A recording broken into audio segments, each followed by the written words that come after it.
ভাই এই চুলায় নাকি সারা মাসে 10 টাকায় রান্না হয়? হ্যাঁ ভাই ঠিকই শুনছেন, এই চুলায় সারা মাসে 10 টাকা রান্না হয়। মাত্র 10 টাকায় কেমনে সম্ভব এটা?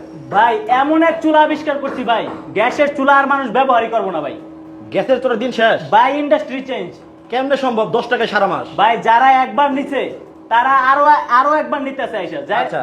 যেসব হোটেল রেস্টুরেন্ট মাদ্রাসার জন্য একবার চুলা নিছে, তাদের যে যতগুলা চুলা আছে, হ্যাঁ। 6টা 7টা 8টা সব আমাদের চুলা দিয়ে চেঞ্জ করে ফেলতেছে। এই চুলা দিয়া? এই চুলা দিয়া ভাই। আচ্ছা। এটা তো সবচেয়ে ছোট সাইজ। হ্যাঁ।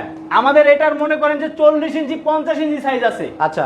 আপনার চ্যানেলে আমরা আগে ভিডিও দিছি যে আমাদের চুলার মধ্যে আমরা বসে আছি। হ্যাঁ। এরকম সাইজের চুলা আছে ভাই আমাদের। আচ্ছা আচ্ছা আচ্ছা। ভাই বললাম কি ভাই, ইন্ডাস্ট্রি চেঞ্জ ভাই, গ্যাসের চুলার দিন শেষ ভাই। এখন কি এটা খালি কারখানার জন্য না বাসাবাড়ির জন্যও? বাসাবাড়ি, কারখানা, চানাচুরের ফ্যাক্টরি, ওষুধের ফ্যাক্টরি, রেস্টুরেন্ট, মাদ্রাসা, হোটেল, আপনাদের যেরকম প্রয়োজন হয় জাস্ট আমাদের সাথে যোগাযোগ করবেন।